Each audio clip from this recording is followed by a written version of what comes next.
So they like me there. Second was Ronald Reagan at 56. Did you know that? 56. It's not bad. But 77, it's 77 out of 77, I think, right? That's not bad. But he was there in Congress as a member of the House and then as an outstanding United States Senator. And he really has been outstanding. He's been a close and vital partner in helping us secure the border, stop migrant crime, end the scourge of illegal drugs, and make America safe again and make America great again. And he's a tremendous player. He worked with Tom Homan, worked with all of our people on the right, and many more. And everything he's done has been good. I say everything he touched, he's turned to gold. Now, but even in business, he was successful, in all fairness. And he was successful, and he said, I want to go into politics. I hope you're happy. But as the only Native American, I didn't know that, huh? Let me look at you. Well, I think that's all right. He's got great quality, I can tell you. He's the only Native American in the Senate. How many have been there before you? Do you know? Native American? I think three. Well, you're a fantastic representative. Markwayne has also been a fantastic advocate for our cherished tribal communities. He's now the first member of the Cherokee Nation ever to serve as a member of the cabinet. I didn't know all these things. I would have picked him faster if I had known. I would have made a quicker decision. Prior to his career in public service, Markwayne had a very successful career in business, leaving school at age 20 after his father got sick, taking over his family business and turning it into a multi-million-dollar success story. He's a very successful guy. Markwayne has also a career as an MMA fighter. That's why I looked at his ears and I said, I'm not going to fight with him. You can tell a lot about a person by their ears, right? During which he went totally undefeated. He was undefeated during his career, and he's been inducted into the Oklahoma Wrestling Hall of Fame. And the family, that guy right there, that's my favorite guy, huh? And suffered bad injury and come back stronger than ever, I think. So good to have you, man, right? I have no doubt that as he takes the helm of DHS, Markwayne will fight for Homeland Security, the United States, and securing the country and making it really strong and the way it should be. Our country's come a long way in the last year. We set it up so beautifully, and then we had 4 years of horror.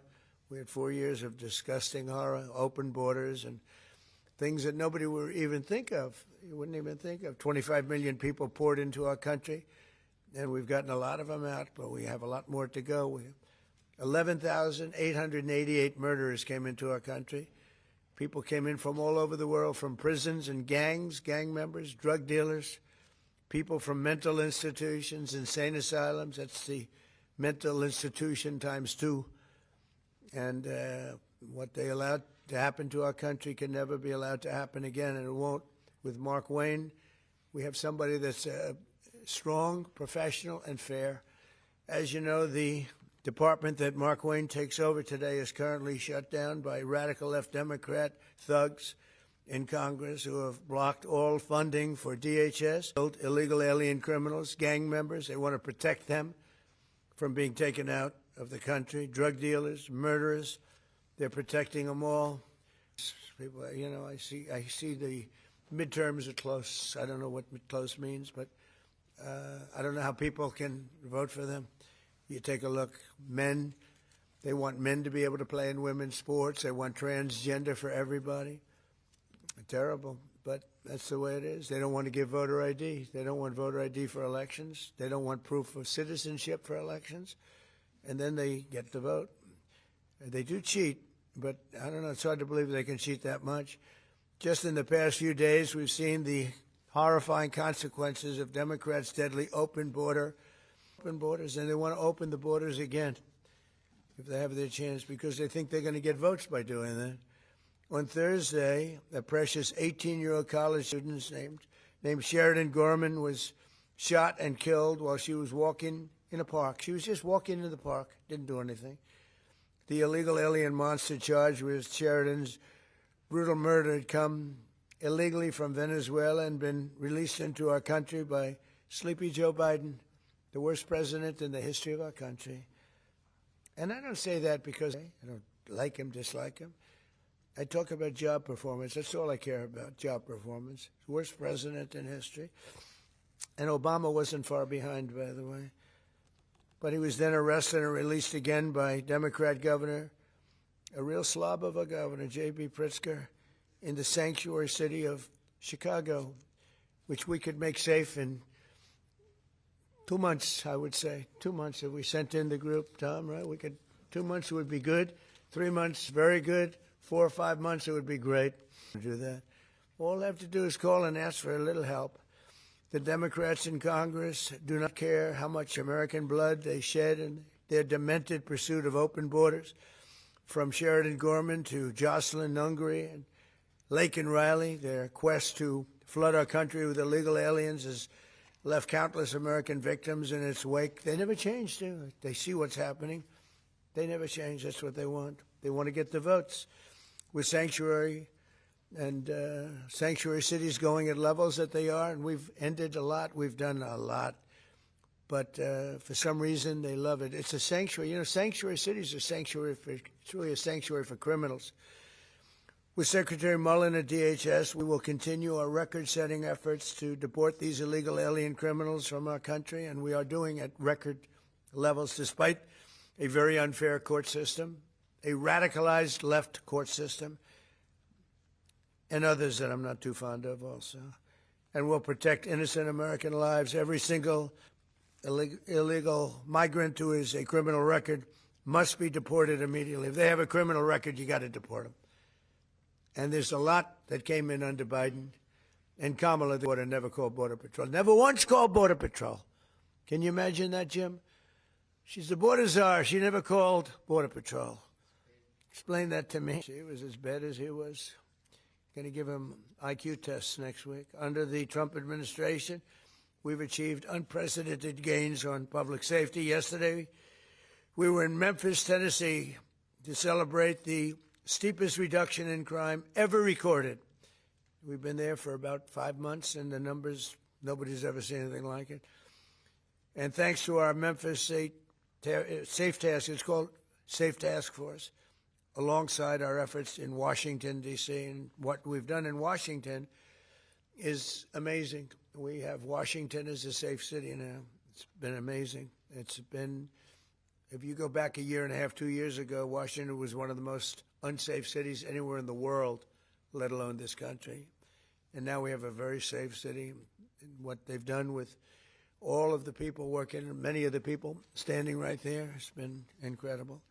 And now we're going to see all of our cities take a big step because of Markwayne.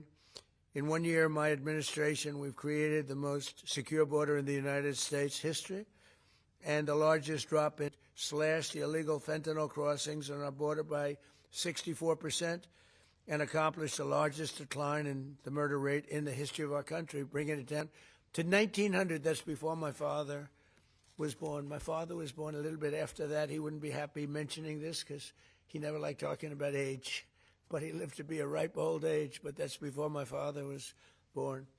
Think of it, 1,900, we have a record, 1,900 murders in 125 years, and we're making America safe again. We're doing it at levels that nobody, everything we're doing, we're making great. The border is great, the military is great. We're having, by the way, a tremendous success, as you know, in Iran, having one in Iran. They have no Navy left. They have no Air Force left. They have no anti-aircraft equipment left, no radar left, no leaders left. The leaders are all gone. Nobody knows who to talk to. But we're actually talking to the right people, and they want to make a deal so badly. You have no idea how badly they want to make a deal. And we'll see what happens. I want to thank Pete Hegseth. The job you're doing over there is really incredible. You and the general and all of the other generals and colonels and captains and majors and everybody else, right? It's a perfect, amazing thing. We make the best military equipment in the world. Now we're going to make it faster. We want to get it faster, but we make the best in the world. We're doing a job. So I'd like to ask Attorney General Bondi to come and do the honors of swearing in a man who's going to do a phenomenal job for our country. And I tell you, your family has to be very proud. You have to be very proud. Absolutely. Everybody wanted this job. He said, there's one man for this job, and I have no doubt he's going to be fantastic. Thank you, Pam. Come on over. Thank you.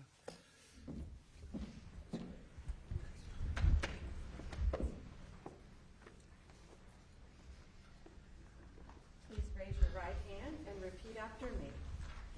I do solemnly swear, I do solemnly swear, Markwayne Mullin, Markwayne Mullin, that I will support and defend the Constitution of the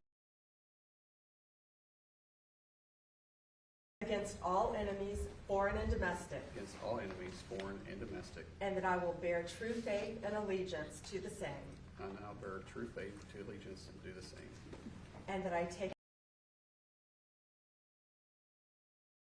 any mental reservation without any mental reservation or purpose of evasion, or purpose of evasion, and that I will well and faithfully and that I will well and faithfully discharge the duties of the office to enter. which I'm about to enter. So help me God. So help me God. Congratulations, Secretary. Hey.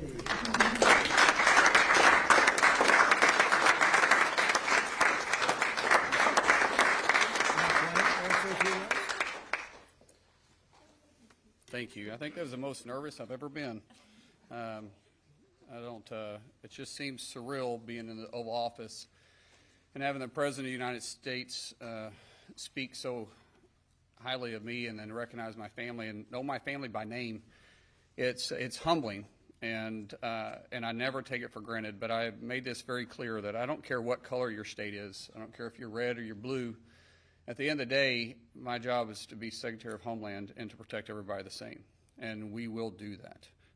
I'll fight every single day. Today I got the privilege of meeting so many of the employees at DHS. These employees have been there for 30 days without pay. And if you need anything to know their dedication to show up and still protect the homeland that you and I enjoy and the freedoms that we're experiencing, they're working for free because of political politics. That's all I need to know. I told them, as you're fighting 365 days, understand I'll be fighting 365 days beside you. No one's going to outwork me, and I'm not going to let any of them outwork me. The President has entrusted me with this, and failure is not an option. And so thank you so much, Mr. President, for this opportunity. I won't let you down. Thank you very much. I love that expression, no one's going to outwork me. That's a wrestler's expression, isn't it? Huh? That's a good wrestler's expression. Yes, please. Mr. President, will the Secretary's replacement in the Senate support the SAVE Act and the use of the talking filibuster? It's not called this. It's called the Save America Act. There's a big difference because the Save Act, nobody knows what that means. Save America means Save America. And I can't speak for him, but I would imagine that Markwayne, I didn't even ask him the question because who wouldn't support it? Voter ID with a picture. You want citizenship, proof of citizenship. Ideally, you want to end mail-in ballots because there's tremendous corruption. Then we added a couple of things, Markwayne, like I don't think being a great athlete and having a family of great athletes, they have produced great athletes in this family, all-American wrestlers. They especially like wrestling, by the way. And what about baseball? Do you play baseball? Anything? They like wrestling. But I don't think that you would say that his family, and I don't know this for a fact, and I shouldn't say it because I could get myself. Does anybody in your family want men to play in women's sports? I don't think so, Jim, right? I don't think so. I don't think. How would they do? Would they do good wrestling you? They would be in trouble? He said, yes, they'd be in big trouble. It's so crazy. So that would be one. And then we have a few others that we call them the best of Trump. But if you look at transgender mutilization of children, we don't want that. It's the mutilization of children. We don't want that. So generally speaking, I think I can answer that Markwayne would be very much in favor of what I'm in favor of. Would you say that's right, Mark? I can't think of too many things. He might be worse. He might be worse than me. That's my look at his wife is saying. That's right.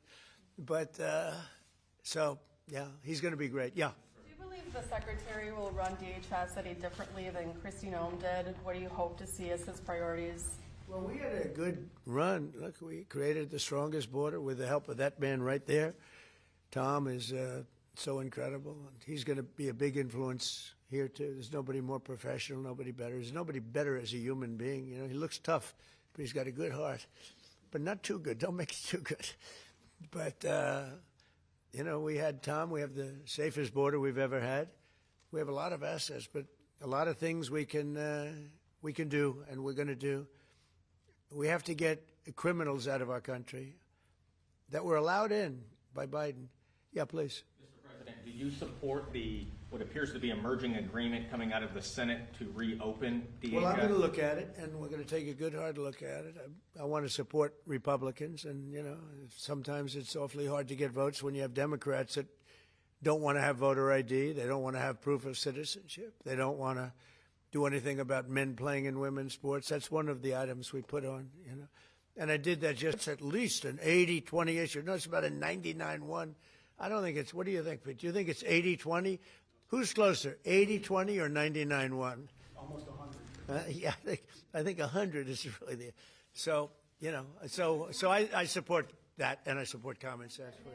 Would you be comfortable with a deal that involves separating ICE funding or reopening? Well, they're working on all of that. You know, that's a detail that they'll explain later. Please. Election integrity and DHS measures. Mr. President, since CISA falls under DHS, and given that many credible voices have raised concerns over its premature and possibly likely faulty 2020 election assessment, will you and Secretary Mullin implement reforms at CISA and at DHS to ensure full confidence in future elections, like in the upcoming? About it. We'll talk about it. You know, pros and cons. Look, they used it to try and put me in prison, right? So I can't be thrilled with it.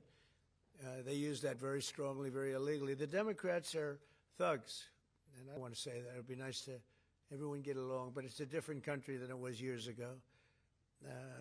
It was very dangerous the way they used it, and they weaponized government. They used that to weaponize government. So I'm not thrilled, but I'll also go along with two groups of people, the military, and I think the military likes it, right? And I'll go along with the senators. I'm fine. But I was a big victim of it. Yeah, please. Are you going to send Jared Kushner and Steve Witkoff to do direct negotiations with the Iranians? Yeah, well, we're in negotiations, as it turned out, and now you've seen what I said yesterday was exactly correct. We're in negotiations right now. They're doing it along with Marco, JD. We have a number of people doing it, and the other side, I can tell you, they'd like to make a deal. And who wouldn't if you were there? Look, their Navy's gone, their Air Force is gone, their communications are gone. That's the biggest problem. It's very hard to communicate them between themselves. All of the anti-aircraft is gone. Most of their missiles are gone. We either shot them or they shot them and don't have them anymore. They're down to a trickle. Pretty much everything they have is gone. I don't know. Can you name one thing that's not gone, or can you name one thing that's doing well? You know, if you read the papers, you think we're tied. You think we're in a tough battle. We are roaming free over Tehran, the city, Tehran, as opposed to Iran. We're roaming free. We can do whatever we want. And as you know, today we were going to have the privilege of shooting down a very big electric generation plant, one of the biggest in the world. And one shot to the right location ends the plant, it collapses. And we held off based on the fact that we're negotiating. Yeah. What do you think was the turning point to make you want to pursue a ceasefire? A few days ago, you said you wanted to continue bombing Iran. Now you want to pursue peace talks. Was there something that happened? The fact that they're talking to us and they're talking sense. And remember, it all starts, you know, I said yesterday, number 1, 2, and 3 is they can't have a nuclear weapon. And they're not going to have a nuclear weapon. And we're talking about that. And I don't want to say in advance, but they've agreed they will never have a nuclear weapon. They've agreed to that. How do you ensure they won't have a nuclear Your weapon? former Border Patrol Chief, Greg Bovino, said his only regret is that he didn't catch more illegal aliens. What's your reaction to that? Who said that? That's your former Border Patrol Chief. He just retired. Well, I mean, we captured a lot. You know, they were allowed into the country by Sleepy Joe and that group of incompetent people that were, he was the worst president ever, the group of incompetent people. To me, that's the biggest scar. You know, inflation, they caused the highest inflation we've ever had. We've already gotten rid of it. The biggest scar is what they did, the people that they allowed from prisons all over the world. They came from the Congo, from all over South America. rough people, really tough people. So, no, I understand what he means. He's, would have liked to have captured more. I'm not capturing so much as removing. We're removing thousands of people, and many are self-deporting because we're going after them so powerfully that they're self-deporting, Tom, going back. I think that's one of the big unkept secrets. We have thousands and thousands of people, and they're self-deporting. They're going back to where they came from. But what we want really is the criminals. We're really focused on those criminals, getting them out. Yeah. What's your message right now to Democrats and also to Americans that are stuck in airports? It's really devastating watching it online because Democrats won't fund DHS. What's devastating? Your message to Americans right now stuck in airports as we speak because Democrats won't Well, fund they just DHS? don't. They won't. Look, this is a deal that was done in the Great Big Beautiful Deal, which gave you the biggest tax cuts ever, including no tax on tips and no tax on Social Security for the seniors. Think of it, no tax on overtime, tax deductions when you buy a car. You take money, you pay interest on the money, you deduct it. We've never had that for people buying cars, if it's an American car, only if it's an American car. But they are just they stick together, the Democrats. I tell you, I give them great credit for that. We have some that they're not good stickers. We have guys like Tom Massey in Congress, who's terrible. He's just terrible, terrible person. I call him Rand Paul Jr. But they don't vote. Rand Paul, rarely votes for stuff. Likes me, says I'm a great president. He said the other day, I'm a great president, one of the greatest presidents. But I said, do me a favor, vote for us and don't call me a great. I'd rather have the vote than the statement. But we have people that don't stick together, and those people hopefully will someday be gone. The thing I most respect about the Democrats, even on horrible policy, they stick together. What they do have, though, is horrible policy. Transgender for everyone, open borders, men and women's sports. They have the worst policy that you can imagine, and they stick together or not. They have just this terrible policy. We have great policy. Republicans have great policy. We have common sense policy, but it's great policy. That's our biggest advantage, is our policy is correct. Yeah, please. Mr. President, are you encouraging our allies in the Gulf to be more involved in the Iran operation? Say it. Are you encouraging our allies in the Gulf to be more involved in the Iran operation? Yeah, a little bit, but more NATO. I think our Gulf allies have been pretty good, to be honest with you. UAE's been hit so hard. He got hit by 1,400 rockets, shot them all out of the air with our great Patriot missiles. Think of it, they shot 100 missiles at one of our aircraft carriers, the Abraham Lincoln, one of the biggest ships in the world, actually. And out of 101 missiles shot, every single one of them was knocked down in the sea. Think of that. Think of what that means. 101 missiles, highly sophisticated, very fast missiles shot. Out of 101, all 101 were shot down, and now, for the most part, lie at the bottom of the sea. Pretty amazing, right? Pretty amazing. Our military is amazing, Pete. You know the attack I'm talking about. In one shot, I said, wow. I saw that. You can see we have sort of pretty good equipment that we see. It's called the red line. Those red lines were thick, right? I said, that's a lot. And then we saw them one by one just get shot. And these guys that do the shooting are the coolest cucumbers ever. Most people, you don't have a lot of time. When a missile's going at 2,500 miles an hour, I don't care how far away it is, you don't have a lot of time. But I watched them sit down and think. Great students, MITs, a lot of MITs, a lot of guys like this. They're not as much to the muscle as they are this one right here. And amazing to watch them perform under great pressure, because they have a matter of seconds to do it. If they don't do it properly, it's a big problem, because these were powerful. These were very powerful missiles coming. And so a lot of people choke. They don't choke. These guys don't choke. They're the best in the world. We have the best in the world, yeah. Mr. President, what would be your message today to the TSA agents who have been staying home in recent days amid this impasse? Well, some of them are needing money, because the Democrats cut off their money. I blame the Democrats more than anything else. But some of them, they didn't get paid because they're not funded by the Democrats. This is a Democrat problem. In fact, I actually said to the Senate, why would you say this is a Democrat problem? I think the polls are showing it's a Democrat problem.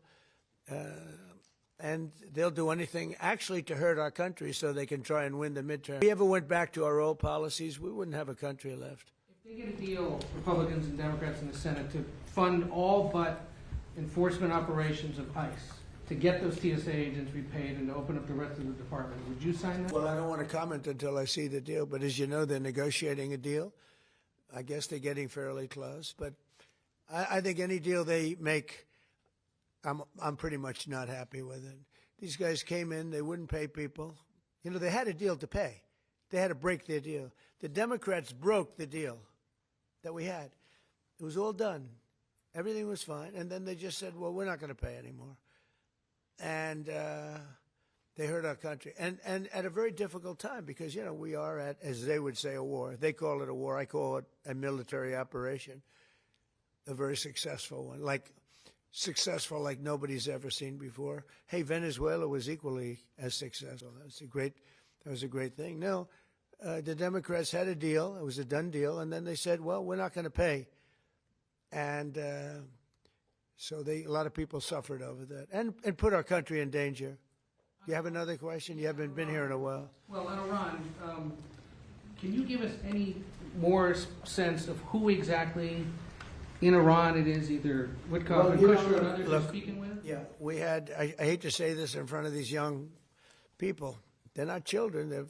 I spoke to most of them. They sound like adults to me, even though they are sort of children, right? They'll always be your children. But I hate to say it, but we killed all their leadership. And then they met to choose new leaders, and we killed all of them. And now we have a new group, and we can easily do that, but let's see how they turn out. We have really regime change. This is a change in the regime because the leaders are all very different than the ones that we started off with that created all those problems. So this was, I think we can say, Jason, this is regime change, right?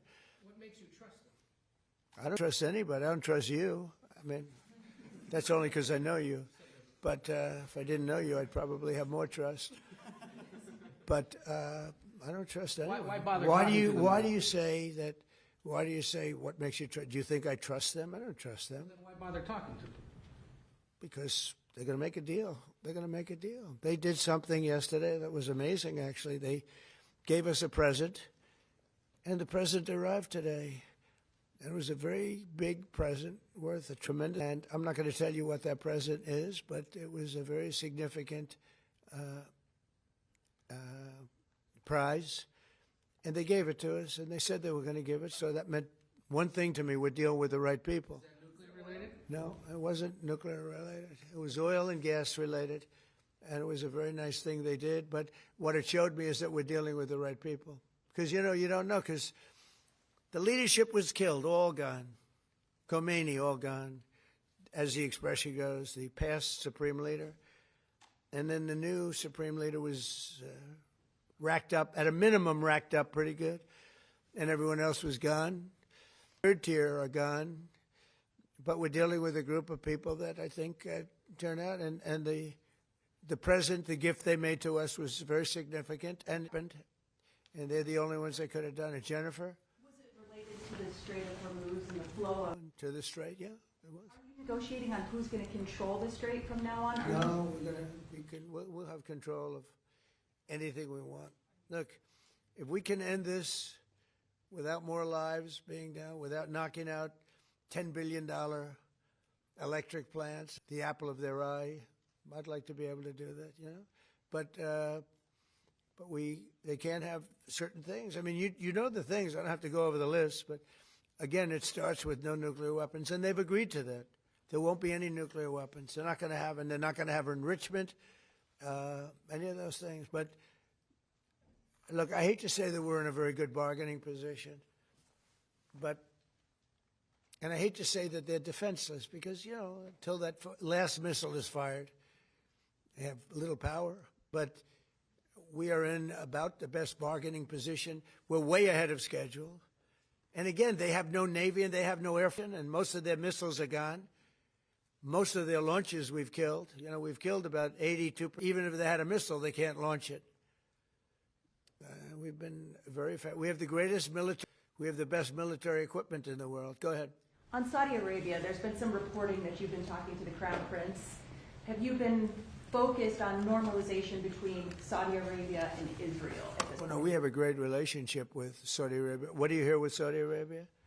Just hearing that you've been talking and that he has been encouraging you to do certain things related to Iran. Can you share a little He's bit? a warrior. He does, yeah, he's a warrior. He's fighting with us, by the way. Saudi Arabia has been excellent, and UAE, excellent. And I will tell you, Qatar, incredible. Qatar took a hit, a pretty bad hit. You can walk right over the border. Qatar took a hit. They've been great. They've been very strong. Kuwait, they had a little mishap. They shot down. They happened to be our planes, but the pilots made it. Can you imagine the pilots making it? The pilots saw what was coming, and they said, those are Patriots. We're not going to escape Patriots, and they got out of there pretty quick, Pete, right? Pretty amazing that they got out. The 3 pilots lived. They're fine. In fact, they're flying today. Was the Kuwaitis that accidentally fired the missile? Yeah, the Kuwaitis made a mistake. They fired. They thought they were firing at the enemy. It was, as the expression goes, friendly fire. But the pilots are great. They're flying today. Pretty amazing when you think of it. Yeah. President Trump, on a human level, how hopeful are you that this peace deal will work out? Like as a human, On what? on a human level, not as the President of the United States, how hopeful are you that this peace deal will work out with Iran? You're talking about to end it? Well, I think we're going to end it. I can't tell you for sure. You know, I don't like to say this. We've won this. This war has been won. The only one that likes to keep it going is the fake news. I mean, the New York Times, you read the New York Times, it's like we're not winning a war where they have no Navy and they have no Air Force and they have no nothing. And we literally have planes flying over Tehran and other parts of their country. They can't do a thing about it. For instance, if I want to take down that power plant, that very big, powerful power plant, they can't do a thing about it. It's like, take me. That's all they can do. And yet, if you read the New York Times or if you watch ABC fake news or NBC fake news, you'd say it's a close battle. It's not a close battle. They're totally defeated. You know, we killed their Navy in, would you say 3 days, Pete? Gone. In fact, I was a little upset with Pete. I said, why didn't you save the ships? We could have used them, right? He said, it's more fun shooting them down. But the Navy was wiped out in a very rapid order. Pretty impressive for you guys, you champion wrestlers, right? When you hear this stuff. But you don't, if you read the news, you don't hear this. You know, they're doing terribly. They're wiped out militarily. They are dead. Yeah. Timeline, do you want to get something done before the midterms? Well, we'd like to see President Putin and President Zelensky sit down and make a deal. I think they're getting close, but I've been saying that for a while. I've settled 8 wars. All of them should have been more difficult than this one. This should have been the easiest one. But these are 2 people that truly hate each other. You'll find out that hatred is not good for making deals. These are people that they don't like each other very much. Yeah. I know you said there's a bunch of people from the administration who are negotiating with Iran. There's been reports that the vice president is leading those negotiations. Is that true? Well, he's involved, and Marco's involved, and Jared Kushner's involved, very smart guy, and Steve Witkoff, smart guy, is involved, and I'm involved. I'm involved. Why? I'm going to be so big. Oh, I don't want to talk about it. I'm the president of the United States, Tom, and I'm not going to talk about it. It's beneath me to talk about saving millions of lives, because that's what you're talking about. You're talking about saving millions of lives. If Iran had a nuclear weapon, they would have used it. And if I didn't end the horrible Barack Hussein Obama Iran nuclear deal in my first administration, they would have had a nuclear weapon 3 or 4 years ago. They would have used it. I would have never gotten the chance probably to be president. Who knows what it would have been so devastating. And if we didn't send those beautiful B-2 bombers, they took them off my desk. They were right there. I don't know why. But if we didn't have those beautiful, the B-2 hit, which was, so we said, well, maybe the word obliteration. Said, no, we obliterated it, just obliterated their nuclear potential.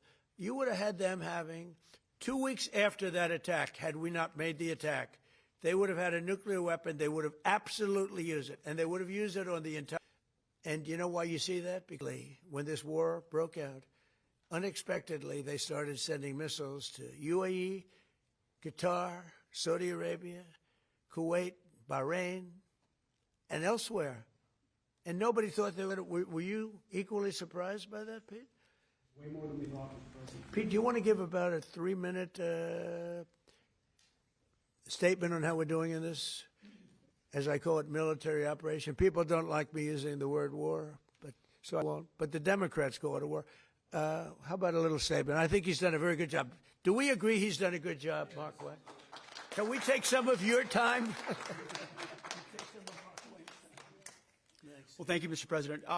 You're spot on. Never in history has a modern military, Iran had a modern military, a modern navy, a modern air force, modern air defenses, leadership, massive bunker. Never has a modern military been so rapidly and historically obliterated, defeated, from day one with overwhelming firepower. The air campaign that we've conducted, that Israel's conducted alongside us, was one for the history books, truly. And it's because we have a president of the United States that when he sends his warfighters out to fight, he unties their hands to actually go out and close with and destroy the enemy as viciously as possible from moment one. And that's why we see ourselves as part of this negotiation as well. You have a choice as we loiter over the top of Tehran, as the president talked about your future. The president has made it clear that you will not have a nuclear weapon. The War Department agrees. Our job is to ensure that. And so we're keeping our hand on that throttle as long as hard as is necessary to ensure the interests of the United States of America are achieved on that battlefield. This is not Iraq and Afghanistan. This is not a president who's interested in vague end states. He's been very clear with us about what we need to accomplish, creating the conditions for them never to have a nuclear capability, and that's exactly what we're doing in historic fashion. Thank you, Mr. President. Thank you. Appreciate it. Mr. President, you know, the only two people that were quite disappointed, I don't want to say this, but Pete and General Raisin Kane, I think this thing's going to be settled very soon. Here they go. Oh, that's too bad. Pete didn't want it to be settled. It's these guys are doing a great job. That's a good attitude, though, Tom. In settlement, they were interested in just winning this thing. Yeah, please. Mr. President, can you, just taking things locally, hopefully not doing international affairs for a second, do you support the construction of the 2nd Avenue subway in New York City, and will your administration work? Absolutely far out, correct? You know, the 2nd Avenue subway is being under construction for, you're a young guy, is longer than you are old, okay? That's been under construction. I haven't heard about the 2nd Avenue subway in 20 years. What the hell kind of a question is that? I guess they got to get it finished. They spent trillions of dollars practically. No, they spent more money on that than on anything, I think, in the history of our city, in New York City. And it's been under construction for a long time. It's very sad, actually. The only thing maybe worse was Gavin Newsom, the governor of California, his train, I call it his train wreck because it's a wreck. That's been years. It's literally 30 times over budget. Nobody's ever seen anything like it. And it doesn't go to San Francisco and Los Angeles like it was supposed to. They decided to cut it way short because there was no way they could never seen anything like it. Other than the worst, the Federal Reserve building for almost $4 billion, little building that's going to cost a renovation for $4 billion, headed by our highly incompetent head of the Federal Reserve. Yeah, please. Mr. President, would you be open, are you hoping to see the Senate pursue Reconciliation 2.0 to fund ICE and pass the Save America Well, Act? we'll see about reconciliation. We're certainly talking about reconciliation, I think, Markwayne, right? Do you want to talk about that for a second? Now that he's working, we can get him to do this. Thank you. Lindsey Graham, the chairman where the reconciliation will funnel through, he is committed to making sure we get reconciliation through. If that is in some form with funding ICE, possibly backfilling from the One Big Beautiful Bill, but also, more importantly, the Save American Act. There's a framework that we can do through reconciliation, paying for it, put some of the policies that cost money in, because there's nothing more important than the Save American Act. I mean, that's what the American people want. There's 80% of the population say they want only Americans voting, citizens that are registered to vote, citizens that have done it the right way. And I believe that everybody wants an election. And Lindsey Graham has said through reconciliation, he's willing to put the framework out for that. And I think that was said so beautifully, so concisely, so well, your father, that we should let him have the last word, and that was it. That was the last word. Did he do a good job? Are you impressed with your father? I've never been more impressed with anybody in my life. How about me? Don't answer. Don't answer. Don't answer. No, you like your father better, okay? Come here. Look at this guy. Come here. This guy, don't wrestle him. We'll steal over here. Yes, sir. Thank you. All right. I want to thank the family, because without the family, he's not here. You know, he's a different person. And that goes especially for Mom, who looks like she's about 22 years old. I don't know. I see these kids, but she looks very young. But it's a great couple. Congratulations to you both. Thank you. Thank you, Markwayne. Thank you very much, everybody. Thank you. Thanks.